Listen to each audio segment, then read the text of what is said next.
স্বাগতম। আজ এমন কিছু বিষয় নিয়ে আলোচনা করব যেগুলো অত্যন্ত প্রয়োজন এবং যেটা অবশ্যই অবশ্যই জ্যোতিষ শাস্ত্রের সঙ্গে ওতপ্রোতভাবে যুক্ত। আমাদের সাধারণত জ্যোতিষ যিনি বসুন না কেন তার কাছে একটাই ডিমান্ড থাকে যে আমি এটা চাই বা আমার কি হবে, একই ব্যাপার, আমার কি হবেটার মধ্যে একটা চাই গন্ধ আছে, অর্থাৎ পাইয়ে দেওয়ার একটা ব্যাপার। আজকে রাজনীতিতে খুব পাইয়ে দেওয়ার কথাটা চলছে, মানে দল বদল করলে পেয়ে যাব, দলে থাকলে পেয়ে যাব, পেয়ে না গেলে রাজনীতি করব কেন, ইত্যাদি ইত্যাদি। তো শুধু রাজনীতিবিদদের দোষ দিয়ে লাভ নেই, সকলেই কিছু পেতে চায়। এখন পেতে গেলে তো তারা রাষ্ট্রপতির কাছে গিয়ে বলবে না হুজুর আমাকে এটা দিন, তখন তারা জ্যোতিষকে ধরেন এবং জ্যোতিষ পাইয়ে দেন। পাইয়ে দেওয়াটা খুব একটা হিস্টোরিক ব্যাপার। সরকারি চাকরি পাইয়ে দিল, মেয়ের বিয়ে পাইয়ে দিল। আবার অনেক সময় এই পাইয়ে দেওয়ার জায়গা থেকে বেদম খেপে যায় জনতা জ্যোতিষের উপর, কিছুই হলো না, ফালতু গেলাম। আমার পাশে বসে রয়েছেন মাননীয় শ্রী ভৃগু অনাদি। আমি সেদিনকে বসে বসে মানে নর্থ বেঙ্গলে ভাবছিলাম একটি কথা ওনার প্রোগ্রামটা দেখতে দেখতে, যে ভৃগুদা is a peculiar and a ideal character. যে এই যে আমি কবে কোথায় পাওয়া যায় এই লিস্টটা পড়ি, সেগুলো সব কমন।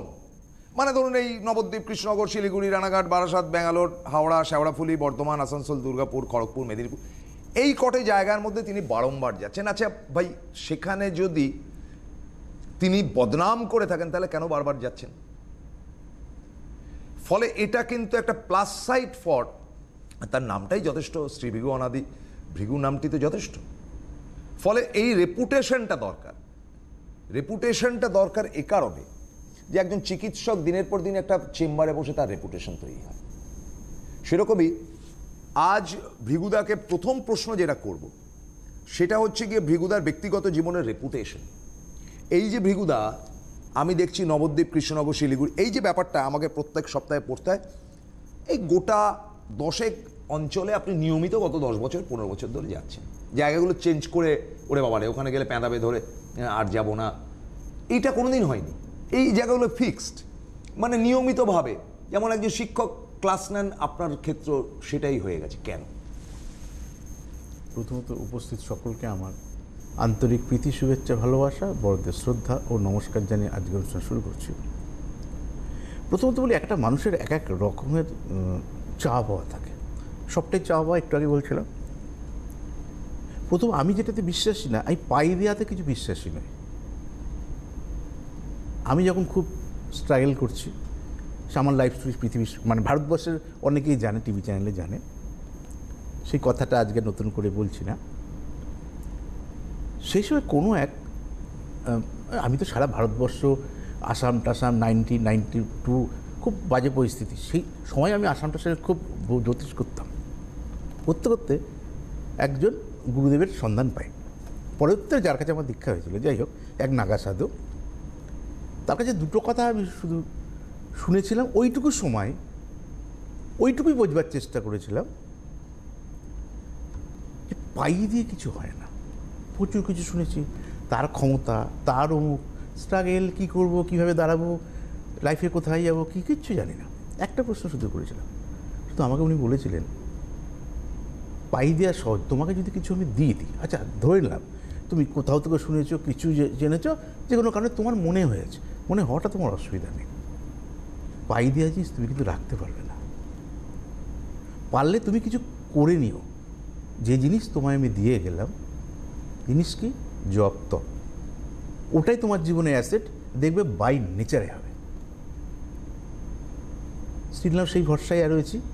36 বছর একই প্রফেশনে রয়ে গেলাম। মৃত্যু আর যে ক বছর থাকবো, অল্প দিন পৃথিবীতে থাকবো, আর বয়সটা তো বেশি হয়ে গেল না, 53 এসে গেছে। তা ঈশ্বর যার যতদিন পরমায়ু রেখেছে।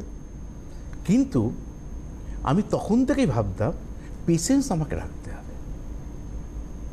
কারণ আপনি বা অন্য মানুষ একটা লোক হনুমান চালিসা পাঠ করতে বসে, বা যে ফার্স্ট হয়, সে উইদাউট পেশেন্স নেই, অথচ ফার্স্ট হতে পারে না।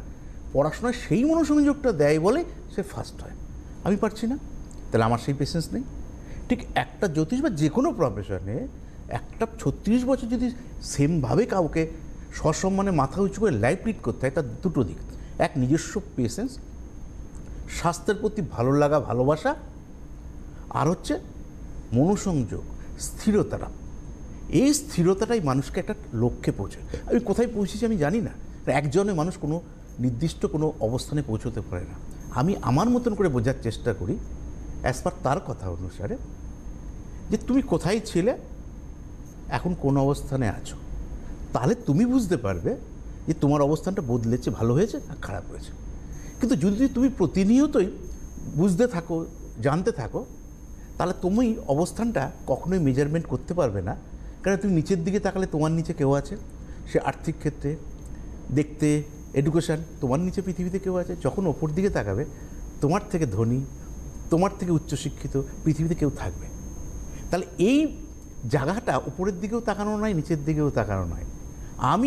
তুমি কী নিয়ে এসেছিলে, কোথায় ছিলে, কোন সিকোয়েন্সে কীভাবে তুমি ছিলে, সেখান থেকে আজ তুমি কোথায় রয়েছো, প্রত্যেকটা দিন ক্যালকুলেশন করবে, প্রত্যেকটা দিন বোঝার চেষ্টা করবে। তাহলে তুমি নিজেই বুঝে যাবে যে আমার কি করা উচিত, কর্মক্ষেত্রে কতটা এগোবো, আমি জব তপ কতটা করব, পেশেন্স কীভাবে আমি তৈরি করব। এটা একটা প্রচেষ্টা এখনই তোমায় দিতে পারি, কিন্তু সেই জিনিস তোমার জীবনেও থাকবে না। ধরুন এই যে আপনার জায়গাগুলো, নবদ্বীপ, কৃষ্ণনগর, রানাঘাট, বারাসাত, হাওড়া, শেওড়াফুলি আমার মুখস্থ হয়ে গেছে। এটা তো তুমি একটা এক্সাম্পল বললে বুঝতে পেরেছি। ধরুন এক চিকিৎসক, তিনি কলকাতায় থাকেন, হাবড়ায় নিয়মিত বসেন। চিকিৎসকের কাছে তার রুগী গেল, গিয়ে বললো ডাক্তারবাবু পিঠের খুব ব্যথা হচ্ছে। ডাক্তারবাবু পেন কিলার দিল, কাজ হলো না। বলে ডাক্তারবাবু কমছে না। আলটিমেটলি দেখা গেল যে তার অন্য রোগ হয়ে গেছে। অর্থাৎ ডাক্তারের একটা লিমিটেশন আছে যে তিনি তখন টেস্টগুলো করতে দেবেন, এটা করো, ওটা করো, সেটা করো, তারপর একটা বা তিনি বলবেন যে না এবার স্পেশালিস্টের কাছে যান, এটা আমার ক্ষমতার বাইরে। জ্যোতিষের সেই প্রিভিলেজ বা অ্যাডভান্টেজটা নেই। এ কারণেই জ্যোতিষকে কিন্তু একবারে কামাল করতে হবে।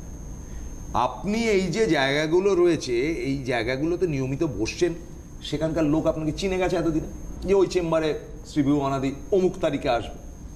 এবার আপনার দেওয়া প্রতিকারে যদি কাজ না হয়, আমি বলছি না যে 100% আপনি কাজ করিয়ে দিচ্ছেন, but your try and ability is good enough, তাহলে আপনার রেপুটেশন তৈরি হবে যে না এই মানুষটা তো ভালো, ঠিক আছে আমার খানিকটা তো ভালো হয়েছে, বা আমার বেশ খানিকটা ভালো হয়েছে, বা আমার পুরো ভালো হয়েছে। তো আপনি যদি একটার পর একটা লোকের কাছ থেকে প্রচুর পরিমাণে টাকা নিয়ে তার কোনো উপকার করতে না পারেন, লোকে একটা এলাকাতে আপনাকে অ্যালাউ করবে কেন? পিটিয়ে বের করে দেবে এলাকা থেকে। আপনি কি মনে করেন? দেখুন, আমার মনে করাতেই পৃথিবীতে কিছু আসা যায় না। আর আমি আমার মতন করে সবাইকে আমি জীবনে পরিবর্তন করতে পারবো না। আমি আমার বক্তব্যটা ডাক্তার এই যেটা বোঝালাম, আমি শিক্ষাদান করেছিলাম ওই গুরুর মুখ থেকে। এবার আমার বক্তব্য অনেক বাবা মাই তো বলে, বাবা মন দিয়ে পড়, একটা জায়গায় কামড়ে পড়ে থাক, পেশেন্স রাখ, তোর টুডে টুমোরো সাকসেস আসবে। আমার সন্তানরা কথা শুনছে না, আমরা কথা শুনছি। তো যে নিজেকে বুঝতে শিখেছে, যে বোঝাতে পেরেছে, সেই সাকসেসফুল ব্যক্তিত্ব, আদারওয়াইজ নয়। একটা ক্লাসে যেমন একটা ছেলে ফার্স্ট হয়, কিন্তু সবার বাবা মা আমার সন্তানদের চাইতে ফার্স্ট হোক, কিন্তু হচ্ছে না। তো হচ্ছে না মানে তার মধ্যে বেসিক ডিফারেন্স আছে।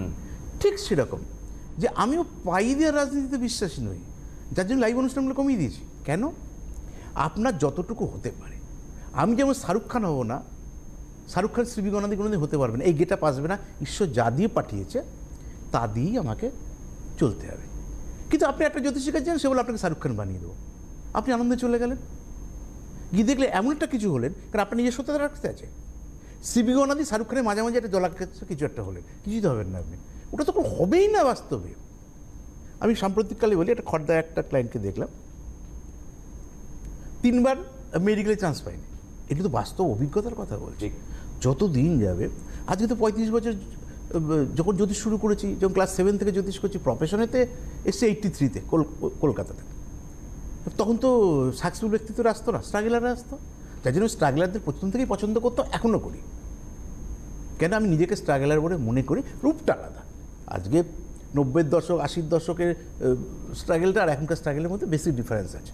কিন্তু মৃত্যুর আগের দিন পর্যন্ত প্রত্যেকটা মানুষকে স্ট্রাগল করতে হবে, এটা বলে আমি বিশ্বাস করি। যেদিন ভেবে নেবো যে আমার আর করার কিছু নেই, এই পৃথিবীতে আমার কিছু দেওয়ার নেই, আমার স্ট্রাগল শেষ হয়েছে, সেদিন কিন্তু মানুষের জীবনে মৃত্যু বলে আমি মনে করি। এবার আমার সাথে একটা মানুষের মত নাও মিলতে পারে। মিললো না, সে তার অপারেট করলো না তার লাইফে, সে নিজেকে বুঝবে যে কীভাবে তার হবে। ঠিক যতটুকু আপনার মাপা আছে, যতটুকু আমার জীবনের মাপা আছে, তার বাইরে 1 ইঞ্চি এগোতে পারবো না। সে মাপটা কী, সেটা কিভাবে যাব? পৃথিবীতে রাস্তাঘাট তৈরি যে সবাই তো জানে, তাহলে প্রশাসনের দরকার কী ছিল এত ট্রাফিক সিগন্যালম্যানকে রাখার? খুব ভালো করে শুয়ে শুয়ে ভাববেন। রাস্তা আছে, কোনো না কোনো দিক দিয়ে যাবেন, পৃথিবীতে কোনো না কোনো দিকে বোম্বে, দিল্লি, লন্ডন কোনো না কোনোভাবে পৌঁছে যাবেন। সত্যি কি যাবেন? একটা পথ নির্দেশকের প্রয়োজন হয়, যেটা আধ্যাত্মবাদী গুরু বলা হয়। একটা মিডিয়া, আপনি ফাংশনের ক্ষেত্রে অর্গানাইজার বলা হয়। একটা ফাংশনের আর্টিস্ট নিজে নিজে গিয়ে লন্ডনে ফাংশন করতে যাবে, সে প্রোগ্রাম ধরবে, তার সময় করতে, সে তো গান প্র্যাকটিস করবে, গান গাইবে, এর জন্য অর্গানাইজার আছে। জমির ক্ষেত্রে সেটা দালাল বলা হয়, বিয়ের ক্ষেত্রে সেটা ঘটক বলা হয়। ঠিক ঈশ্বরের সাথে লিঙ্ক, আগামীতে কোথায় যাব, কিভাবে নিজের লাইফের আমার অ্যাচিভমেন্ট আসবে, তার জন্য গুরু, এটা আধ্যাত্মগুরু বলা হয়। ঠিক মাঝের লিঙ্ক হচ্ছে স্যার। কেন আগে বলা হতো স্যারদের, প্রফেসরদের ভক্তি করো, এটা উঠে গেছে। মূল ছাত্র বন্ধুরা বাবা মাকেই ভক্তি করাটা উঠিয়ে দিয়েছে। স্যার তো অনেক দূর, টিভিতে দেখছি স্যারকে মারছে, স্যারটা ভুল করছে, করতেই পারে, বাবাও তো ভুল করে। আমি সবসময় এভাবে বোঝার চেষ্টা করি, বোঝাবার চেষ্টা করি। অনেক সময় বাবা মাও তো ভুল করে, বাবা মার প্রতি তো রাগ হয়, বাবা মাকে ত্যাগ করে যায়। দেখ, বাবা মাও তো অনেক সময় সন্তান অনেক কিছুই পছন্দ করে না, কিন্তু সন্তান কি সন্তান বাবা মা ফেলে দেয়? বাবা মা সন্তানকে সেইভাবে মানুষ করে না। ও বুঝতে পারছে না আজকে, কিন্তু ওকে বোঝাবো, যখন চেতনাটা আসবে, ও যখন বয়স বাড়বে, তখন নিশ্চয়ই বুঝতে পারে যে বাবা মা কী বলেছিল। ঠিক আমিও চেতনা বৃদ্ধি করার জন্য বিভিন্ন টিভি চ্যানেল অনুষ্ঠানগুলো করবার চেষ্টা করি। লাইভ অনুষ্ঠানে কথা বলার সুযোগ থাকে না, সরকারি চাকরি পাবো কি পাবো না। বহু মানুষকে বলতে শুনেছি, আচ্ছা আমি বললে কি সরকারি চাকরি হবে? সত্যি বলুন না, সরকার স্বয়ং শুনলে অজ্ঞান হয়ে যাবে। এই পরিসংখ্যানটাকে বিশ্বাস করতে চায় না, কিন্তু আমার মুখ দিতে বেরোবে না, কারণ আমি এই সোসাইটির সঙ্গে ওঠা বসা করি, প্লাস নিজে জ্যোতিষটাকে জানি, আপনার হবে কিনা জানি। কিন্তু পাইয়ে যদি দিতে হতো, তাহলে আমার গিন্নিকে দিতাম, আমার সন্তানকে দিতাম, আমি নিজে দিতাম, পশু সব থেকে প্রিয় বন্ধু, আর প্রিয় লোককেই তো কাছের জিনিসগুলো দেয়। যদি মিষ্টি খেয়ে যদি ভালো লাগে, তাহলে প্রসূন তো অনেক পুরনো বন্ধু, সবার আগে বললাম তুই সরকারি চাকরি করে, এবার সাংবাদিকতা, কোনো চাপ কিছু নেই, এবার টিভি চ্যানেলে পার্ট টাইম জবের মতন করো, চলো দুজন মিলে গিয়ে বসি। না, ওনারা ফুল টাইমার। তাই ফুল টাইমার মানে সেই পেশেন্সটা তাকে সেখানে রাখতে হবে। তাই এটা আমি ছাত্র বন্ধুদের উদ্দেশ্য বলে প্রশ্নটা ওইভাবে প্রশ্নগুলো তুলল, যে কোনো ক্ষেত্রে, যে কোনো সাকসেসের পেছনে, সাকসেস আপনার হাতের মধ্যে নেই, কিন্তু আপনি চেষ্টা করতে পারেন, চেষ্টা করবেন একটা জায়গায় কামড়ে পড়ে থেকে। সেই টেন্ডেন্সিটা যে ছেলেমেয়েরা ধরে রাখতে পারবে, তার সাকসেস অবভিয়াসলি আসবে। আর আমি তো ওই একটা পথ নির্দেশক, যেরকম ট্রাফিক সিগন্যাল মানে রাস্তা হারিয়ে গেলে যায়, সেইভাবে আমি গাইড করার চেষ্টা করব। এবারে সাকসেসের জায়গা যেগুলো, সেই সাকসেসের জায়গাগুলো ধরা যাক আমি বসে এখানে কাজ করছি, আমার থেকে হয়তো 10 গুণ বেশি মায়না পেয়ে আমার কোনো এক ভাই আরও অনেক বড় জায়গায় কাজ করছে, সে তার যোগ্যতা অনুযায়ী পেয়েছে, আমি আমার যোগ্যতা অনুযায়ী পেয়েছি। টাকাটা বড় কথা না, সম্মানটাও একটা ব্যাপার। তো এগুলো বোঝা যায় কিসে যে সাকসেস আমি একটা বড়, আমি এবার ইঞ্জিনিয়ারিংয়ের চান্স পাবো, বা আমি ইঞ্জিনিয়ারিং পড়বো না, প্যারালাল একটা কোর্স পড়বো, যে কোর্সটা আমাকে সবাই আঙুল দিয়ে দেখাবে যে না একটা স্ট্যান্ডার্ড কোর্স তুই পড়ছিস। এটা কিন্তু এখন এই মুহূর্তে যারা দেখছেন, তারা প্রত্যেকেই চাইছে যে তাদের ছেলেমেয়েরা যারা হায়ার সেকেন্ডারি এবার পাশ করবে বা মাধ্যমিক পাশ করবে, স্ট্যান্ডার্ড হোক, ও যাক নমনম করে, কটা বাপমা চায়, আর বাপমা যদি তাই চায় যে আমার ছেলে নমনম করে পাশ করুক, তাহলে সে জ্যোতিষের কাছে আসবে না, কারণ জ্যোতিষ তাকে ম্যাজিক দিয়ে সরকারি চাকরি পাইয়ে দেবে নমনম করা পাশ করা ছেলেকে, তাহলে আর অনশন করতো না রাস্তার মধ্যে বসে থেকে। কি মনে হয়? যে কথা অনুসারেই বলতে চাইছিলাম, যে সাম্প্রতিককালে আমি একটা ক্লায়েন্টকে দেখলাম, অনেক ক্লায়েন্টই দেখি, তাকে কেউ বলেছে, সে বলছে অনেক জ্যোতিষীর কাছে গেছি, কি মনে হলো আপনার কাছে যাই, 3 বছর মেডিকেলে দিয়েছে, এগুলো আমি রোজই বলছি কিছু না কিছুভাবে, 3 বছর, এইবার আবার দিচ্ছে, এটা কি 2019 এবার দেবে। তো আমি আমার মতন করে আগে তো মানুষ কিছু বলে না, আমি তো সার্টিফিকেট মার্কশিট জানতে যাই কী পেয়েছে না পেয়েছে, তো ছেলেটাকে নিয়ে আসেনি, তার মা একাই এসছেন, ছেলেটাকে আনিনি, বোধহয় 1 ভাই 1 বোন এরকম কিছু একটা হবে, যাই হোক। তা আমি বললাম মাধ্যমিকে কী সাবজেক্ট ছিল, কী ছিল, কী কম্বিনেশন, কেন নিয়েছেন, দেখি তো বুঝতে, ডেট অফ বার্থ দেখে বুঝতে পারছি, তো ও তো অলরেডি উচ্চ মাধ্যমিক পাস আউট হয়ে গেছে, কেন নিয়েছেন? ও না, ওর তারপর ছকটা খুললাম, ছুঁড়ে দেখলাম মীন লগ্ন, লগ্নে বুধ নিচস্থ, এটা এটা বলছি মানে আবার ছাত্রবন্ধুকে বোঝানোর জন্য হলো। মীন লগ্ন, লগ্নে মঙ্গল নিচস্থ, সপ্তমে কন্যায় মঙ্গল হয়েছে। আমি শুধু এই দুটো কানেকশান বলছি। আর সপ্তশূন্য যোগ হয়, সপ্তশূন্য মানে কিমদ্রুন যোগ, মিনের বোথ সাইড, রাশিটা হচ্ছে সিংহ হচ্ছে রাশি, তাহলে ওটাও ব্যাড যোগ। তাহলে রাশির বোথ সাইড অর্থাৎ একদিকে মঙ্গল বসে আছে যেটা মাঙ্গলিক হয়েই আছে, আর সপ্তম থেকে কী হয় পজিটিভ প্রাপ্তি। আমি তখনই দেখে বুঝে গেলাম যে এর তো সত্যি করে কিছু হওয়াটা খুব চাপে, এ ভুল পথে পরিচালিত হবে। ভুল পথে পরিচালিত মানে সবসময় কিন্তু ভুল সিদ্ধান্ত না, ভুল সিদ্ধান্ত মানে আমি ভুল পথে পরিচালিত হতে পারি, কারোর কথা শুনে মিসগাইড হতে পারি, আমি কারোর অনুপ্রেরণা পেয়ে আমি এডুকেশন সেক্টর চেঞ্জ করতে পারি। আমি তো এ তো মেডিকেলেরই ছক নয়, তা মেডিকেলে পড়িয়েছেন বলে হ্যাঁ অনেক যদি শিখেছি গেছি এ হয়েছে অমুক হয়েছে, আর শুক্রটা ভালো রয়েছে। আর শুক্র কোনো দিন মেডিকেল দেখে? এটা আপনাকে বলছি বলে ছাত্রবন্ধুদের বোঝানোর জন্য বলছি। আমি রোজই শেখাচ্ছি আর্টসের মধ্যে শুক্র জিওগ্রাফি অনার্স দেখে, রোজই তো আপনাদের মুখস্থ হয়ে গেছে। সায়েন্সের মধ্যে শুক্র ইনফরমেশন টেকনোলজি দেখে, কম্পিউটার সায়েন্স দেখে, শুক্র হচ্ছে আধুনিক প্রযুক্তি। মেডিকেলের সাথে শুক্রের ডিরেক্ট কোনো সম্পর্ক নেই।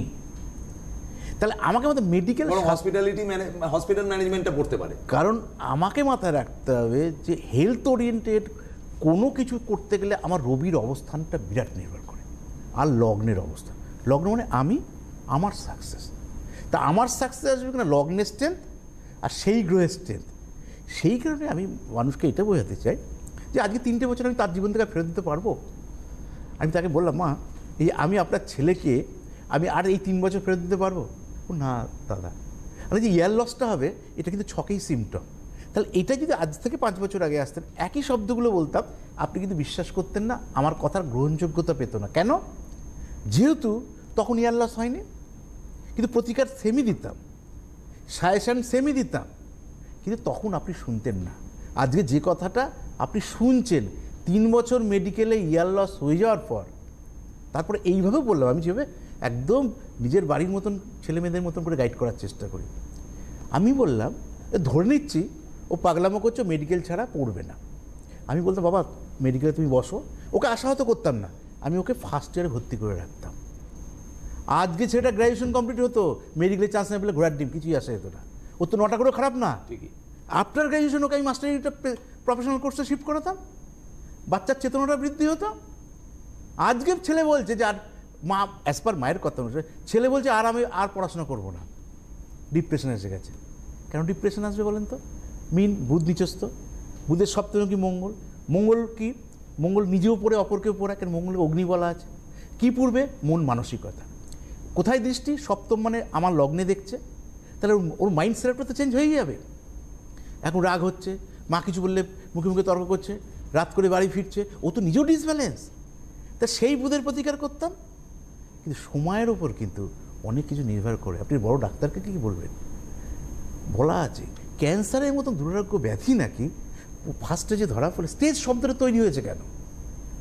ফার্স্ট স্টেজে ধরা পড়লে নাকি অনেকটা সময় রান করতে দেখা গেছে, সত্যি দেখা গেছে, সেটা বিনা পয়সা দেখা গেছে, রে দেয় অমুক দেয় অমুক দেয়, লক্ষ লক্ষ টাকা ব্যয় করে, তবুও আমার বাবা মায়ের উদ্দেশ্যে আমরা সেটা চেষ্টা করি।